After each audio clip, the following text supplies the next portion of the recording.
gente, tudo bem?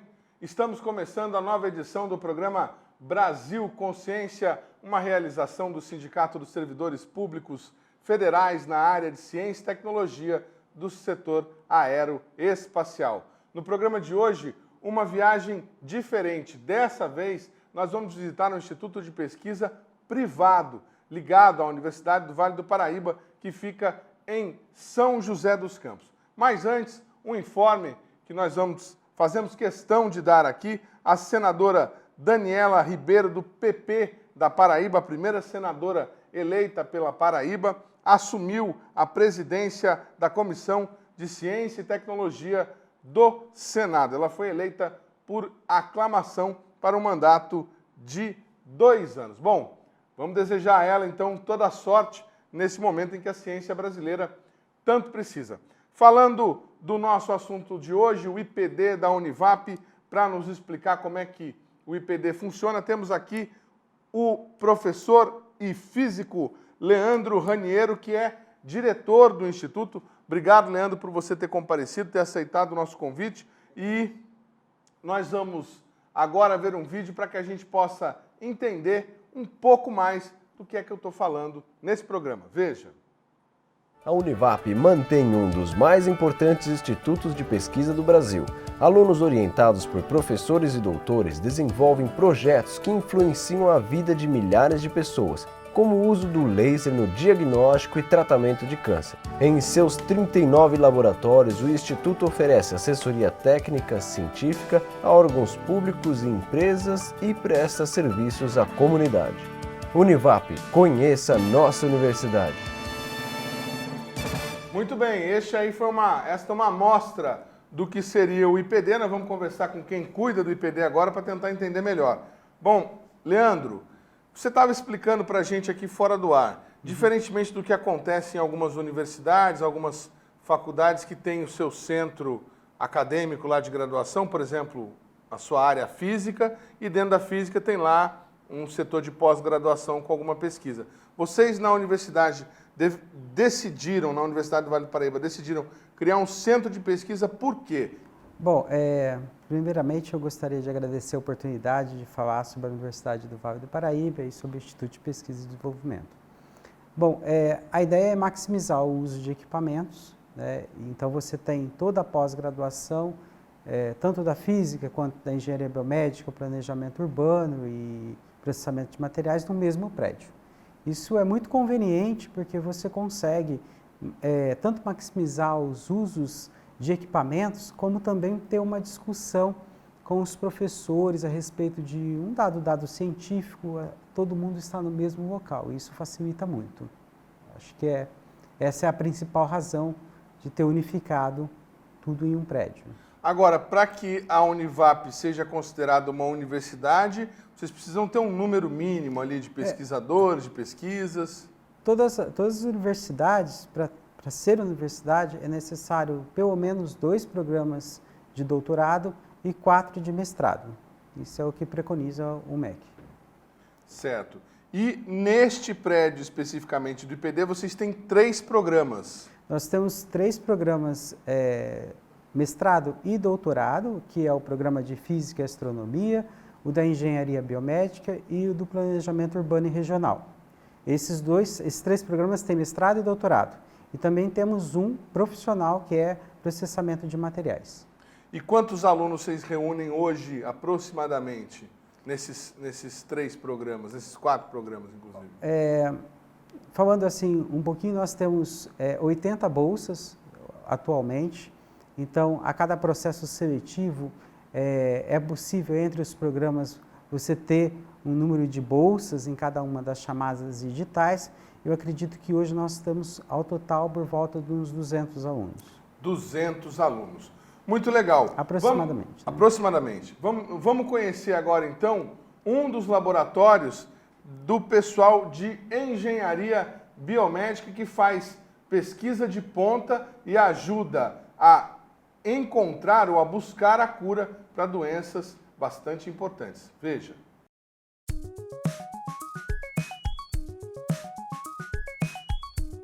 Esse laboratório aqui, ele é o Fotobios, que é Fotobiologia Aplicada à Saúde. e nós trabalhamos com técnicas que utilizam a luz dentro da área da saúde. Hoje o principal foco é uma técnica que se chama terapia fotodinâmica, que utiliza uma substância fotossensível que, quando irradiada, ela desencadeia uma série de reações que podem levar, por exemplo, a uma célula tumoral à morte, ela pode ter ação antimicrobiana, levando células bacterianas e fúngicas à morte, e também, atualmente, a gente trabalha com a leishmaniose tegumentar, que é uma doença causada por um protozoário. Ele é um tratamento que ele é menos invasivo, ele é seletivo, então no caso, por exemplo, de uma lesão cutânea, né, um tumor de pele ou uma lesão infectada na pele, a gente não precisa fazer uso de uma medicação sistêmica. Então a gente aplicaria no local e logo em seguida a gente faria o processo de radiação. Ele pode ser utilizado coadjuvante com outras terapias, então você consegue diminuir, por exemplo, o uso de antibióticos, né? A gente nem diz substituir, mas em alguns casos até mesmo substituir o uso do antibiótico. No caso de tumores, a gente também pode trabalhar associado à radioterapia, né? E assim você consegue aumentar a eficiência das terapias já existentes, né? Junto com essa terapia que é uma nova alternativa.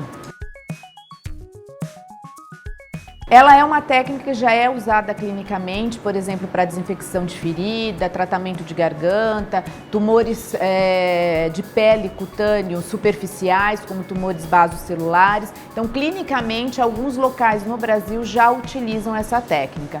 No entanto, ela ainda carece de muita pesquisa científica. Nós agora já estamos no estágio em que a gente está fazendo experimentação animal, né?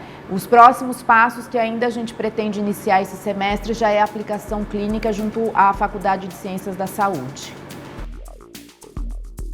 Essa terapia ela é altamente dependente dessas espécies que estão sendo formadas para a gente poder mensurar mais ou menos o quanto de dano ela vai conseguir dar naquela célula que a gente quer causar algum tipo de dano. A célula que a gente está trabalhando é uma célula de linhagem de cultura de gliosarcoma, que é um tumor cerebral altamente agressivo. Essa parte da nossa pesquisa, ela está ainda in vitro, só que a gente já tem uma parte correndo por fora com a parte animal, onde a gente está fazendo o estudo dessa terapia e vendo quais são as diferenças que ela pode estar causando histologicamente no tecido tumoral. E basicamente o nosso teste a gente quer saber se a gente tem, no caso, duas placas, uma placa que a gente vai estar fazendo essa irradiação, porque aí então a gente está sabendo se é a terapia em si que está causando o que está fazendo essa produção de espécies, ou então se é, no caso, só o fármaco. Então a gente tem um grupo para ficar só o fármaco e um grupo que a gente vai colocar para fazer a irradiação. Esse tipo de equipamento é um equipamento que ele foi produzido exatamente para uso em laboratório, porque normalmente para fazer esse tipo de experimento a gente usa laser, que é uma única ponteira e tem que irradiar pocinho por pocinho. E aí pelas leis ali, né, da física, a gente sabe se a gente distancia, se a distância entre a ponteira do laser e a luz não for e o pocinho não for a mesma em todos, eu estou alterando a quantidade de energia que eu estou dando. Então isso é mais uma variável dentro do meu experimento. Então uma maneira de minimizar foi a produção desse tipo de equipamento, porque eu coloco a minha plaquinha aqui dentro, vai manter todos os pocinhos da placa na mesma distância e eu garanto uma iluminação, uma irradiação uniforme. Esse equipamento não é desenvolvimento de vocês, é aquisição? Esse daqui foi uma aquisição. Aquele azul já é desenvolvimento nosso, o software foi patenteado, foi feito aqui junto a um engenheiro da instituição. Aquele equipamento azul, ele tem o mesmo princípio. A diferença é que ele é RGB. Eu consigo trabalhar com 3 comprimentos de onda diferentes. Então, eu tenho a luz azul, a luz verde e a luz vermelha. O que você achou dessa oportunidade de poder seguir carreira acadêmica dentro da própria universidade que você fez? Eu achei isso muito bom. Na verdade, quando eu fui fazer a faculdade, eu já queria trabalhar com a parte de pesquisa e eu escolhi a Univap por causa que eu sabia que aqui tinha alguma coisa dentro de pesquisa. E aí, quando conheci a Juliana, no segundo dia de aula, aí conversei com ela se ela tinha a possibilidade de fazer pesquisa aqui dentro, ela falou que fazia. Aí, no terceiro dia de aula, eu vim conhecer o laboratório e aí fui ficando. Outro estudo que a gente tem é com a leishmaniose tegumentar. Ela é uma doença que está entre as 6 doenças mais importantes, segundo a Organização Mundial da Saúde, e é considerada uma doença negligenciada. Então, ela é causada por um protozoário, e esse protozoário, uma vez que ele é transmitido pela picada de um inseto, então quando esse mosquito pica, ele vai e deposita na corrente sanguínea, libera na corrente sanguínea esse protozoário que acaba invadindo as células do indivíduo. E ele pode causar lesões na pele e algumas espécies podem causar lesões na mucosa também. É uma doença que ela já faz mais de 50 anos que ela não tem desenvolvimento de novos fármacos. Os fármacos que existem, que são utilizados, eles são extremamente tóxicos, então os efeitos colaterais são muito intensos e se procura alternativa para poder tratar esse tipo de doença. É uma doença que o Brasil, na América Latina, ocupa o primeiro lugar de incidência, né? No mundo, ele é o terceiro país com maior incidência desse tipo de doença. É uma doença que pouca gente conhece, né? Exatamente por ser negligenciada. A região do Vale é uma região que a gente tem alta incidência. O ano passado mesmo houve 4 casos diagnosticados em Taubaté. E o grande problema é que é uma doença que acomete os cães. Então, o cão é um animal doméstico e uma vez que esse animal é diagnosticado com esse tipo de doença, não existe um tratamento efetivo. Normalmente esse animal ele é recomendado a eutanásia dele. Por quê? Porque ele vive muito próximo ao homem. Então, mesmo o mosquito que vai picá-lo, vai acabar picando e transmitindo para o homem essa doença. A leishmaniose, segundo a Organização Mundial da Saúde, é a segunda doença parasitária que mais mata. Então eu fico feliz por estar contribuindo de alguma forma no auxílio aí para poder no futuro terem mais terapias, né, para essa doença no caso.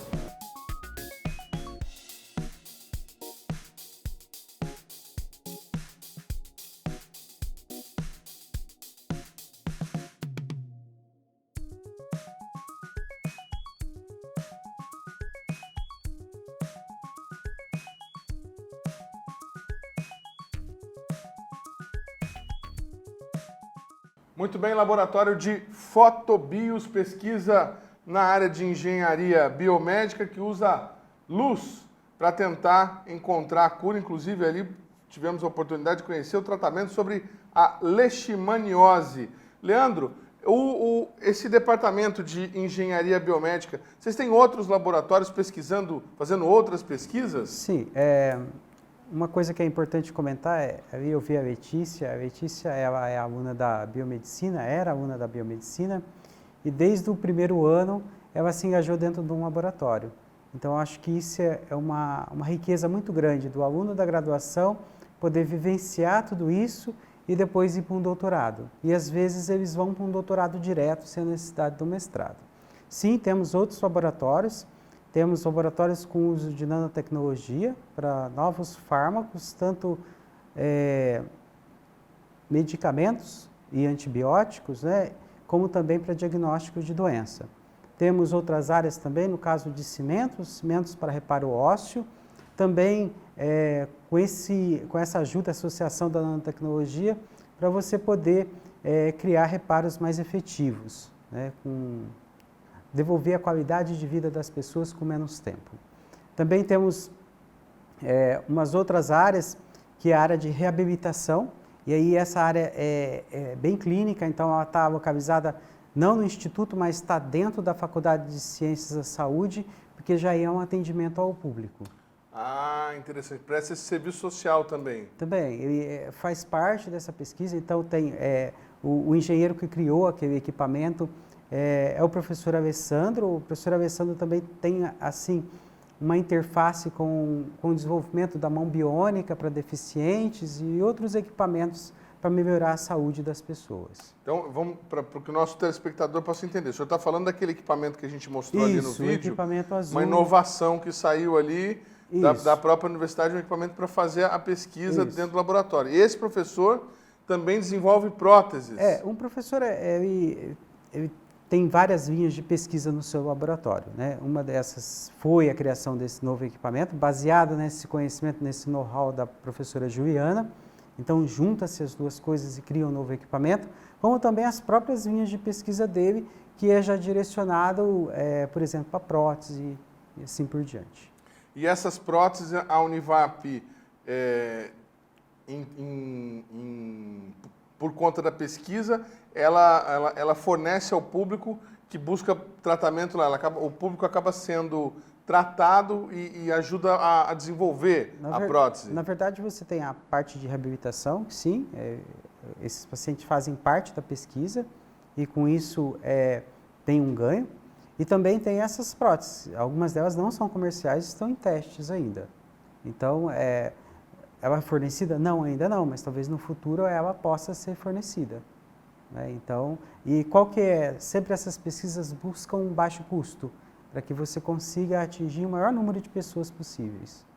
Muito legal. Nós já fizemos aqui no Brasil Consciência um programa inteiro sobre a produção de próteses a partir de impressoras 3D, né, em manufatura aditiva, de baixo custo, aqui mesmo em São José dos Campos, na unidade da Unifesp. Então, quem quiser, procura aí nos nossos vídeos no YouTube, temos lá mais informações sobre esse tipo de atendimento. O senhor estava falando também, o seu laboratório é o de nanotecnologia. Sim.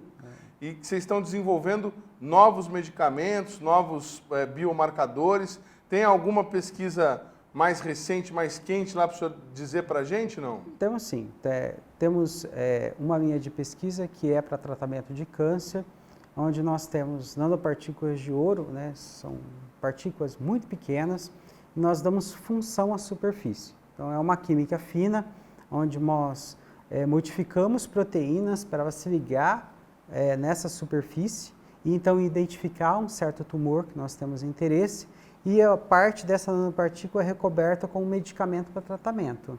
Então, são terapias que vão de encontro à afinidade com o tumor e assim diminuindo efeitos colaterais. Todos esses estudos são 3 fases. A primeira é a cultura de célula, porque a cultura de célula ela minimiza o uso de animais. E isso é muito importante atualmente, né? A comunidade cada vez é mais sensível, as ONGs, em cada vez reduzir mais os números de animais. Então, primeiro se faz a cultura em célula, se tem um ótimo resultado, então com esse ótimo resultado vai para a experimentação animal. Então, dentro do Instituto nós temos uma central multiusuário, onde estão os maiores equipamentos do Instituto e também um biotério. Esse biotério é onde eu utilizo esses fármacos para testar em animais. E aí essa pesquisa ainda está em andamento, é um projeto da FAPESP, e a FAPESP sempre tem ajudado a pesquisa tanto na compra de equipamentos como material de consumo, isso é indiscutível no estado de São Paulo. Essa nanopartícula carregada com medicamento, ela chega no tumor por meio de aplicação, uma pomada intravenosa? Não, bom, explicando um pouquinho do projeto, o que nós fizemos? Nós fizemos um xenenxerto, que esse medicamento específico para o tratamento de tumor de mama. De mama. Então, para que esse medicamento seja o mesmo que você vai utilizar num animal, é diferente, né? A fisiologia do animal, as células são diferentes. Então, nós fazemos um xenenxerto, isso é uma colaboração com o IPEM USP, então são ratos modificados e eu consigo aplicar essas células humanas no rato e ele se desenvolve um tumor. Então, aí eu faço, né, uma aplicação, uma injeção, chega no tumor e começa o tratamento. Aí faz parte também, bem associado com essa linha da professora Juliana, a gente irradia ele com um laser, então ele ativa o medicamento e começa o processo de tratamento. A nanopartícula leva o medicamento que é ativado por laser. Por luz. Então você ativa, para além dele ser específico, por ter uma proteína que está mais superexpressa nas células tumorais, ele também, você consegue ser ativado naquela região justamente por você irradiar aquela região do tumor. Então, no próximo estágio, quando finalmente tudo estiver pronto para fazer teste em seres humanos, vai ser uma aplicação na mama que estiver com tumor. Isso. Quando for a aplicação, né, uma outra fase do projeto, vai ter que conversar com uma equipe médica para ver qual que seria a melhor forma de se aplicar esse medicamento, né? se espera-se, né, que não só o câncer de mama, mas outros tipos de tumores também têm superexpressão de proteína. Então, essa pesquisa não fica somente confinada ao câncer de mama. Ele também pode ser utilizado para outros tipos de tumores. Para que esse trabalho seja concluído, a gente tem quanto mais de desenvolvimento aí? Quanto tempo mais? Olha, a pesquisa em animais ela deve terminar até o começo do próximo ano. E depois tem toda uma estatística em cima desses resultados para a gente poder, então, levar isso a uma próxima fase. Né? E essa fase é um pouco mais cara, então tem que ter um projeto, então retorna toda a escrita de projeto, um objetivo novo de aplicação em humanos, tem que passar por um comitê de ética para aprovar isso, então tem todo um rigor e um rito para que isso seja feito. Muito legal. E para você que é defensor dos animais, que ficou interessado em saber o que está acontecendo com os animais lá na Univap, ressalto que eles têm lá dentro, eles mesmos criam os animais para fazerem os testes, de acordo com todas as normas, os rigores, não é isso? Na verdade, o que acontece? Biotério, os animais, eles são criados, um criador lá no IPEM da USP. Nós trazemos esses animais para o Instituto, onde tem um equipamento que são gaiolas climatizadas, onde os animais, e tem, lógico, tem que ter um veterinário para olhar esses animais para que ele não sofra durante a pesquisa, né? E isso, após isso, os animais são eutanasiados e então são retiradas essas postas, retira o tumor do animal, fazer lâminas, essas lâminas histológicas vai ser verificada por um patologista, e aí vai ter o laudo, e aí que a pesquisa começa a ser concluída. Certo, então vem do IPEM de São Paulo, que fica lá na USP, e aí vai para o biotério de vocês. Isso. Muito bem. Nós vamos para um rápido intervalo e a gente volta já já com mais informações do IPD. Um instante só, não sai daí.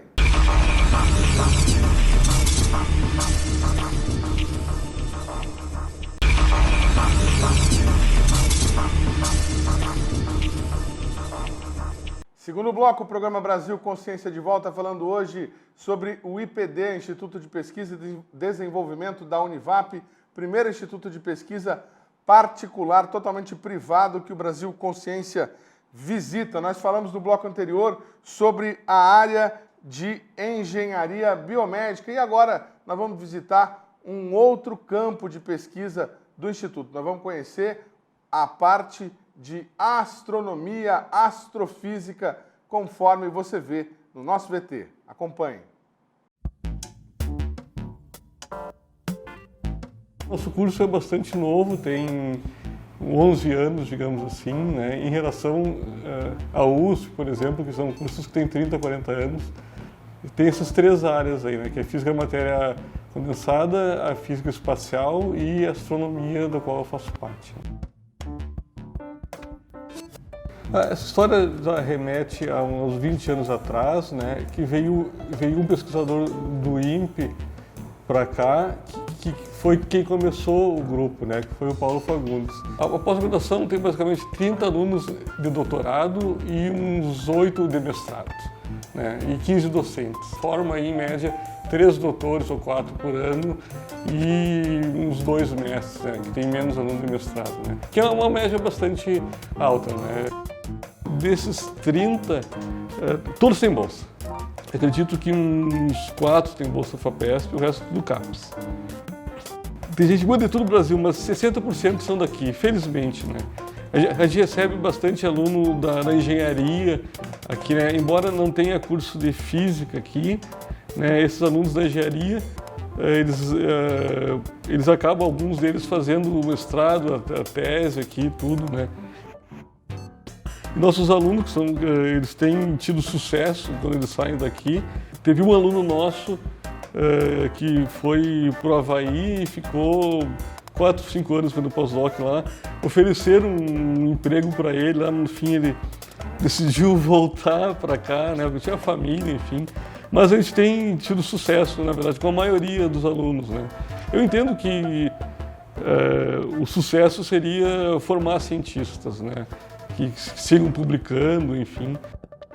Eu acho que o projeto mais importante da astronomia que a gente está estudando, um dos mais importantes, né, é esse de galáxias de interação. também núcleos de galáxias, né, que tem um buraco negro, na verdade, que está caindo gás nesse buraco negro aí e emite uma luz, né? Então a gente usa os telescópios para estudar esse gás que está em volta desse buraco negro, né? E também faz simulação numérica para tentar reproduzir as observações, né? Que é a minha área, né? Você se graduou onde? Na Universidade do Estado do Pará. Eu fiz o mestrado no ITA e depois fiz o doutorado na URGS, no Rio Grande do Sul, e agora estou recentemente aqui na Univap. Por que você decidiu fazer pós-doc aqui? Primeiro pela questão da compatibilidade de conteúdo, né? O professor, ele, no final da minha tese, eu acabei entrando em contato com ele para o assunto que eu estava pesquisando, e ele era o que domina nessa área. Então, eu entrei em contato com ele e aí ele fez a proposta de talvez tentar um pós-doc aqui na Univap. E aí a gente conseguiu pela FAPESP. Essas figuras aqui essa aqui é uma das galáxias que eu trabalho, né? São 3 galáxias. Essa primeira aqui é a galáxia que tem o buraco negro ativo no centro. E essas 2 outras aqui são a que a gente chama de galáxias controles, né? Que a gente vai estudar as propriedades físicas dela e fazer uma comparação entre elas. É que a gente fala que a gente está na nova era da astronomia, que é de grande quantidade de dados. Então, eu trabalho com 300 galáxias, por exemplo, entendeu? Então, é um mapeamento muito grande. A gente está em parceria aqui com a construção do telescópio GMT, né, que é um telescópio gigante. Esse telescópio vai estar pronto mais ou menos em 2025, né, um telescópio com vários espelhos, que tem mais ou menos 25 metros de diâmetro, né. Eu acho que isso aí vai ser, de novo, uma nova era para a astronomia, né? E o Brasil vai ter acesso, só pessoas do estado de São Paulo, né, por enquanto vão ter acesso a esse telescópio, porque o estado financiou parte desse telescópio, né. E o pessoal da física espacial também tem os instrumentos dele também espalhados pelo Brasil, que são as antenas, tudo, né. E o pessoal da matéria da física condensada tem os laboratórios aqui mesmo. E também tem a parte de estrelas binárias, que é do Alexandre também, que estuda estrelas que estão bem próximas das outras, que tem um disco de interação. O Irapuã, que faz essas simulações dessas galáxias, enfim. E um outro astrônomo, enfim, que tem aqui, que é o Sérgio, também estuda a vida fora da Terra, né? Como essa vida se forma, enfim, daí já entra numa área que é da astrobiologia, astroquímica. Legal, aí informações do programa de Física e Astronomia lá do IPD, o Centro de Pós-Graduação da Univap. Leandro, por que vocês, como que a gente explica para as pessoas o fato de você ter uma pós-graduação em Física, né, um dos campos da Física, em Astrofísica, e não ter uma graduação em Física na mesma universidade? Aí você acaba atraindo alunos de engenharia para fazer astrofísica. Por que a universidade decidiu criar esse núcleo se ela não tinha um curso, digamos assim, nativo de graduação? Bom, primeiro, todo curso de graduação e também de pós-graduação, é necessário uma demanda, né? Você pode abrir um curso e depois esse curso ao longo dos anos não ter essa demanda, e então você tem que fechar o curso, né? O curso de Física, na época de formação, né, de credenciamento da Física e Astronomia, nós tínhamos Física. Depois, ao longo do tempo, ele não foi viável.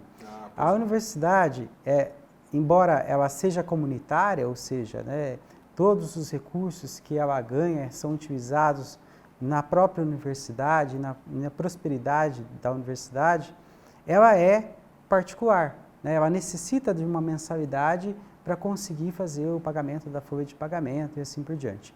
Então, isso faz com que, às vezes, cursos como o curso de Física, onde você tem uma oferta muito grande nas federais e estaduais, ele não consiga prosperar. Então, talvez seja essa a resposta que eu tenho para te dar, né? E o curso de Física ele prosperou. Nós temos professores tanto da área de Física, quanto também professores da área de Engenharia. O Olim mesmo é engenheiro mecânico, que é o coordenador do curso. E existe essa migração dos alunos. Por exemplo, eu sou formado em Física, mas o meu mestrado e doutorado foi em ciência dos materiais. Então eu optei pela área de engenharia de materiais para finalizar a minha pós-graduação. Então isso acontece, não necessariamente você faz um curso de física, você faz um mestrado e doutorado em física. Mas a demanda pela pós-graduação está ok, né? O custo está mantido até um tempo relativo e tem bastante investimento. Tem sim. Nós temos um corpo docente bastante produtivo, né? E os alunos hoje, com essa possibilidade da informação na mão, nos celulares, é possível muito você ver o que está sendo publicado em revistas. E aí, às vezes, você se identifica com aquela área do professor que não tem em outra instituição. Então, você vem, faz um mestrado naquela área, um doutorado e assim por diante. Como a gente viu o exemplo da pós-doc, lá saiu, passeou bastante pelo Brasil, né? Fez no Nordeste, fez pós-graduação, mestrado, se não estou enganado, aqui no ITA, em São José dos Campos, depois foi para o Rio Grande do Sul, agora está aqui. Agora está aqui novamente. Esse perfil é comum na É comum, na pós-graduação ele é comum, não só na Univap, mas também em outras instituições. E por falar em investimentos, o Departamento de Física e Astronomia da Univap faz investimentos num observatório que presta serviço à comunidade com visitas gratuitas quase toda semana. Vamos conhecer um pouco desse local bacana, com muita coisa para aprender. Veja.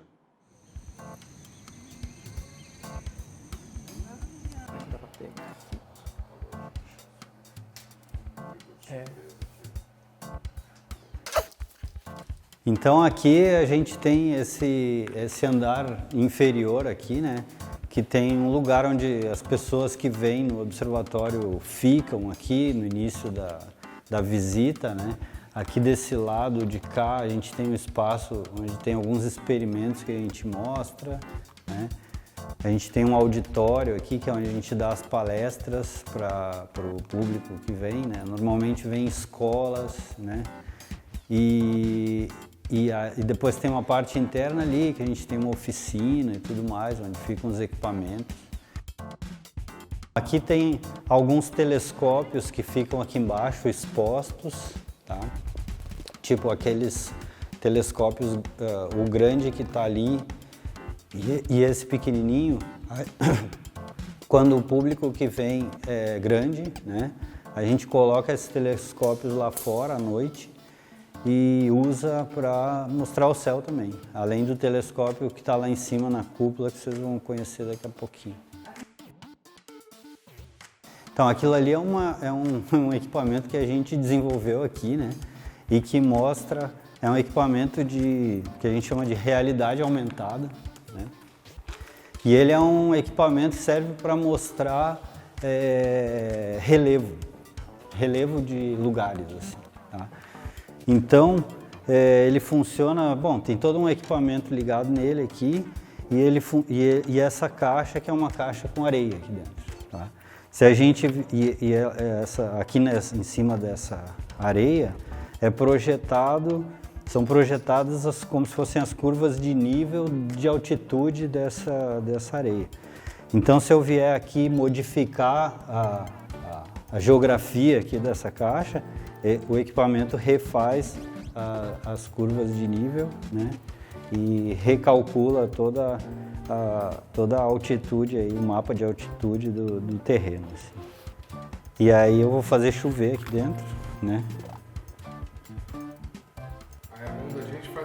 É como se fosse uma nuvem. Se eu botar minha mão aqui pertinho, ela vai aparecer como se fosse o topo de uma montanha, assim. Mas se eu botar acima de uma certa altitude, ela funciona como se fosse uma nuvem. E toda essa água que escorre aqui, se eu modificar o relevo, tipo aqui assim, ela vai escorrer seguindo o novo relevo.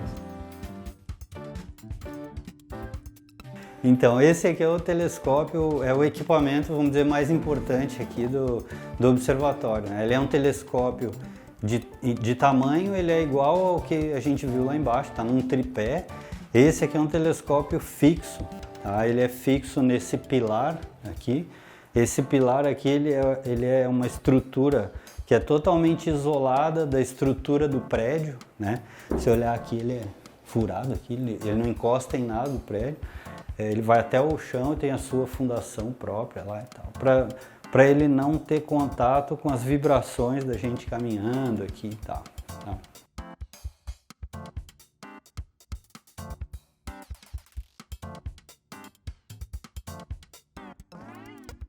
Esse telescópio ele é mais usado à noite, né?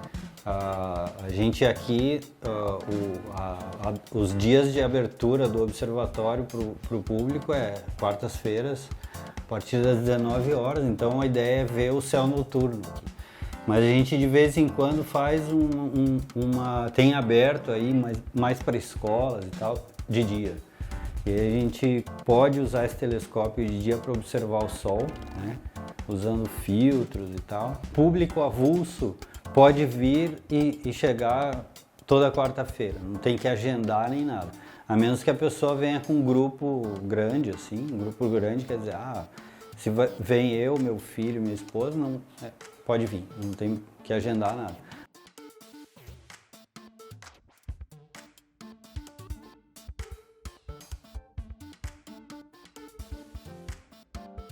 A Univap faz parte de uma rede de monitoramento de meteoros. É uma rede que inclui astrônomos amadores e profissionais. E a Univap é uma dessas instituições de ensino que participa. Tem nome essa rede? Chama Exus. E tem cerca de 70 câmeras espalhadas no território nacional. A Univap tem 2 dessas câmeras, então a gente fica monitorando toda noite a ocorrência desses meteoros. Então tem o registro, quando o meteoro acontece, registra e depois manda para a rede para a gente divulgar isso e fazer a pesquisa em torno disso.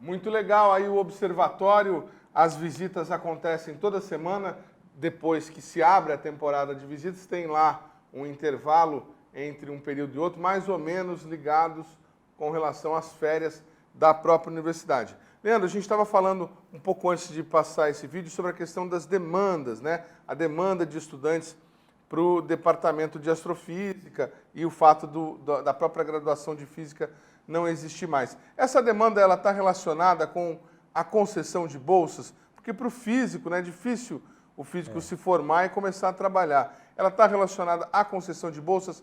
É mais fácil para o aluno da universidade particular conseguir uma bolsa? Olha, todas essas bolsas que nós estamos falando são da CAPES, né? E essas bolsas elas são concedidas mediante um edital.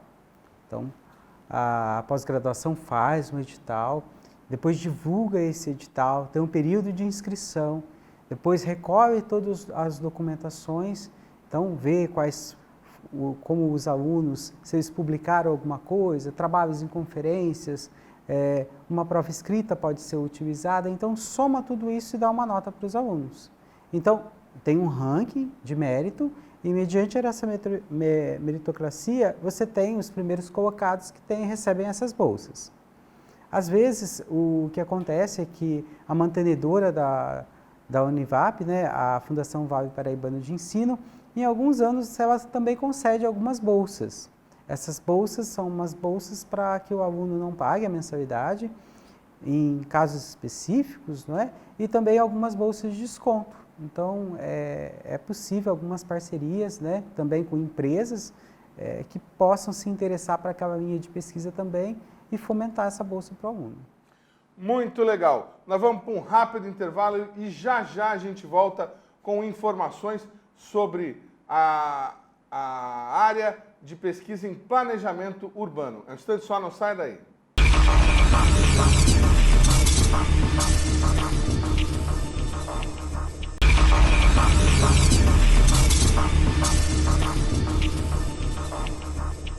Terceiro bloco, programa Brasil Consciência de volta, hoje falando sobre a nossa visita ao IPD, o Instituto de Pesquisa e Desenvolvimento Tecnológico da Univap, universidade privada, particular aqui do Vale do Paraíba. Essa é a primeira vez que nós visitamos um Instituto de Pesquisa privado no nosso programa. Bom, nós já falamos um pouco sobre o programa de engenharia biomédica, falamos no bloco anterior sobre o programa de física e astrofísica, e agora nós vamos conhecer o programa de planejamento urbano regional, que tem um professor norte-americano desenvolvendo trabalho novo com financiamento FAPESP. Vamos saber que laboratório é esse neste vídeo. Veja. Meu nome é Nathan Vogt.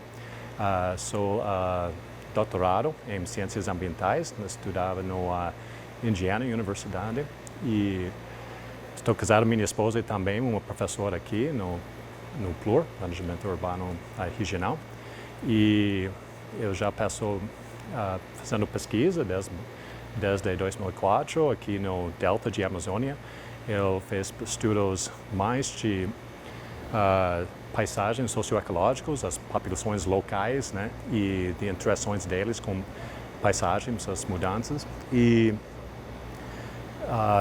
desde este ano vai sair logo um projeto de FAPESP que vai criar aqui um novo laboratório de análises de paisagem socioecológica que vai sair aqui no Vale do Paraíba.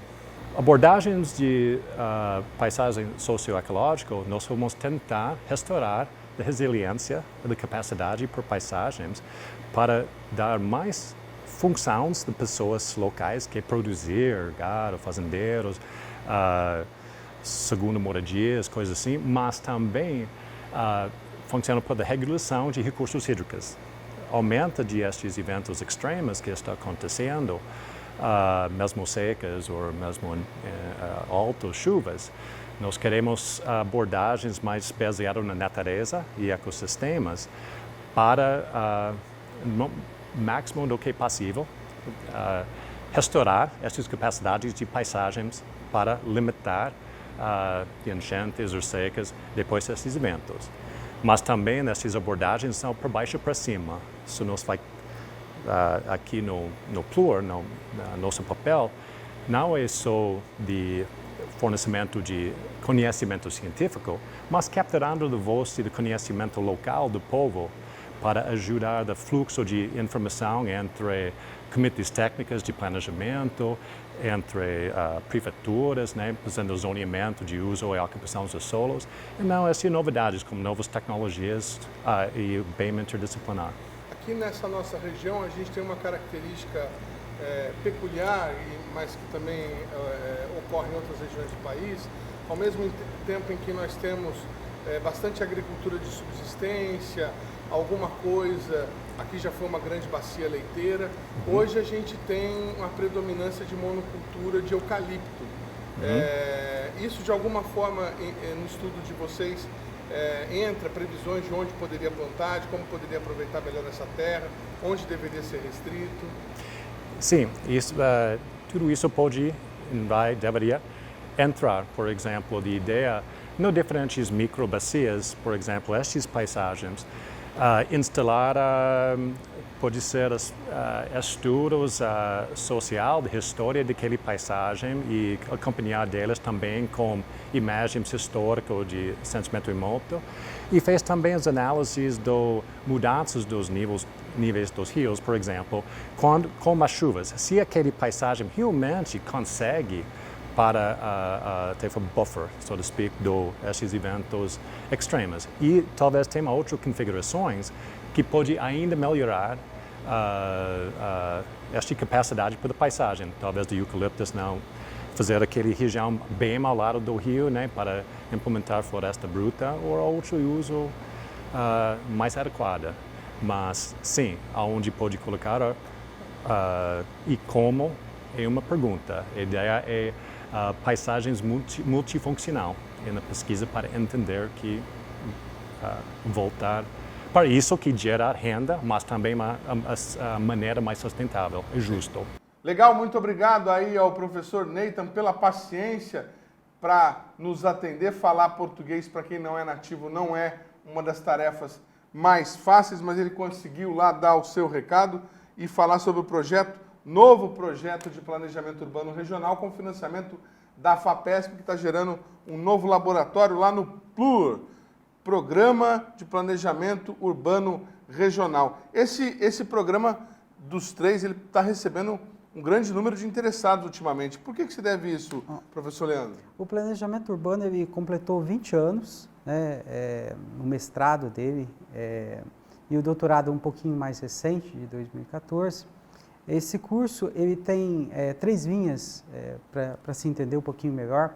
Uma que é a organização da cidade, da região, diante das políticas públicas, então são os vetores de crescimento da cidade. Depois tem uma linha que é uma discussão artística sobre os movimentos que acontecem na cidade, na região, por exemplo, movimentos culturais, hip hop, LGBT, onde eles se dão nas cidades. E depois tem essa área essa linha aqui, o Nathan está, que é a organização, né, como se dá o meio ambiente e a população, qual que é essas interações. Então, são temas bastante atuais, principalmente esse último, né, com essas mudanças climáticas. E o PLUR ele recebe também alunos tanto da arquitetura, quanto da geografia, quanto da história. Então, é um leque das ciências sociais, né, que ajuda muito essa interação em ter mais alunos que os outros programas, talvez. Certo. Bom, agora, no bloco anterior, o senhor terminou falando da questão da própria mantenedora, a Fundação Vale Paraibana de Ensino, poder conceder algumas bolsas. Ao longo do programa, a gente falou sobre os outros alunos que recebem bolsas da FAPESP, né? O estudante que pretende ingressar na Univap hoje, ele tem um horizonte de possibilidades de não pagar mensalidade, mas em geral paga-se uma mensalidade. Como é que é a relação com o aluno hoje? A universidade está sadia, porque grande parte das universidades particulares sofrem aí com a inadimplência. Como é que os cursos estão se desenvolvendo? Há uma segurança para o aluno que ingressa na universidade hoje? Não, vou entrar, vou terminar meu curso, vou conseguir fazer? Bom, como eu disse anteriormente, né, todo ingresso de alunos, você tem um processo seletivo que é mediante um edital. E nesse edital, e conforme o mérito do aluno, né, faz-se um ranking e dão-se as bolsas. Aqueles que recebem a bolsa da CAPES, eu já estou há 12 anos na universidade, e a CAPES sempre honrou o seu compromisso, né? Um aluno entrou com bolsa, ele finalizou a bolsa. Eu nunca vi a CAPES cortar nenhuma bolsa no meio desse percurso do estudo do aluno. A mesma coisa a fundação. As bolsas da fundação, elas são mais pontuais, porque, como você disse, a instituição é particular, então nós necessitamos dessas mensalidades para até pagar os professores, mas toda vez que a fundação ela dá uma bolsa, ela também honra a parte dela até esse aluno terminar. Bom, tem outras possibilidades de fomento também, né? Nós temos a FAPESP. A FAPESP hoje pode fomentar uma bolsa de mestrado ou de doutorado, né? Mas o que acontece? Toda vez que a FAPESP ela dá uma bolsa para o instituto, a fundação dá a contrapartida de não cobrar a mensalidade daquele aluno. Ah, que interessante. Então, quer dizer, as duas juntas, né, têm o mesmo objetivo da formação de um aluno, né, dentro do instituto, né? Então, é claro que tem um prazo máximo de bolsa, o mestrado são 24 meses e o doutorado 48. Então, se o aluno cumprir tudo certinho dentro desse prazo, ele vai ter essas bolsas. E tem aqueles também que eles não têm bolsa, mas têm recursos financeiros próprios e financiam o seu próprio curso, né? E como é que está a relação do IPD e da Univap, mas mais propriamente do IPD, com as empresas privadas para desenvolvimento de pesquisa, encomenda de pesquisa, bolsa para aluno? Como é que está se desenvolvendo isso? Os 3 programas que você falou, de mestrado e doutorado, são acadêmicos, né? Então, ele tem mais um viés acadêmico de formação de professores. Nós também temos o programa profissional, que é de processamento de materiais. Qual que é o objetivo desse programa? Desenvolver um produto. Então, às vezes, um profissional de uma empresa quer desenvolver um produto para uma empresa e a própria empresa acaba financiando essa pesquisa. Então, o objetivo é agregar a empresa junto de um programa e capacitar esse profissional. Então, as empresas, elas costumam mais oferecer bolsas nesses programas que são profissional. E esse programa hoje tem quantos alunos, mais ou menos? Nós temos, eu acredito que uns 20 alunos. Uns 20 alunos trabalhando. Isso. Muito legal, muito legal. Bom, além desses laboratórios que nós mostramos hoje, dessas linhas de pesquisa, o campus tem muito mais, né, várias outras linhas, os 2 prédios que nós visitamos do IPD, e o aluno que quiser conhecer tudo isso, quiser de repente visitar ou ter mais informações, o que ele deve fazer? Bom, o Instituto tem um e-mail, é o ipd@univap.br, e aqueles que estiverem interessados enviam um e-mail e pode ser agendada uma visita dentro do Instituto. Também tem os alunos da graduação que vão ao Instituto também procurar iniciação científica, então é um outro público. Mas as visitas do Instituto é aberto à comunidade, para quem quiser conhecer. E alunos, eventualmente, que estejam desenvolvendo pesquisas semelhantes em outras universidades, que queiram participar, trocar ideias, trocar informações? Isso vem acontecendo. As cooperações entre as universidades, ela acontece muito nos congressos, né, onde todo mundo apresenta o seu trabalho e vê as afinidades, e um procura o outro, e depois isso acaba estreitando um relacionamento de um professor de uma universidade pública, por exemplo, ir ao instituto fazer uma análise, ou eu ir, por exemplo, em outra universidade também fazer uma análise. Sempre há essa sinergia entre a pós-graduação. Usar um laboratório é possível? É possível. É lógico que, por exemplo, a central analítica, se uma empresa quiser utilizar a central analítica, nós oferecemos serviços. Aí é um catálogo de serviços para a empresa. Se uma universidade, a gente pode fazer uma cooperação científica, onde ambas as partes, elas difundem esse conhecimento, né, e para agregar mesmo, para publicações melhores e assim por diante. Tem que ser uma parceria ganha-ganha, tem que ser bom para os dois lados. É lógico que se tiver por exemplo, se a Unifesp quiser fazer uma medida de infravermelho na central, nós não vamos impedir eles de fazer. Como eu disse no começo, é uma universidade comunitária, ela é da comunidade. Então, há também essa preocupação nossa em se um professor está precisando de alguma coisa de uma outra universidade pública, a gente também poder ajudar um pouco. A eleição da nova reitora da universidade muda alguma coisa no IPD? Vocês têm planos para abrir novos cursos, novos programas? Bom, o processo, né, eleitoral na universidade ele funciona da seguinte forma. Imagine que se houvesse 4 candidatos para a direção do Instituto, né? Nós fazemos a eleição e nessa eleição se nomeia uma lista tríplice.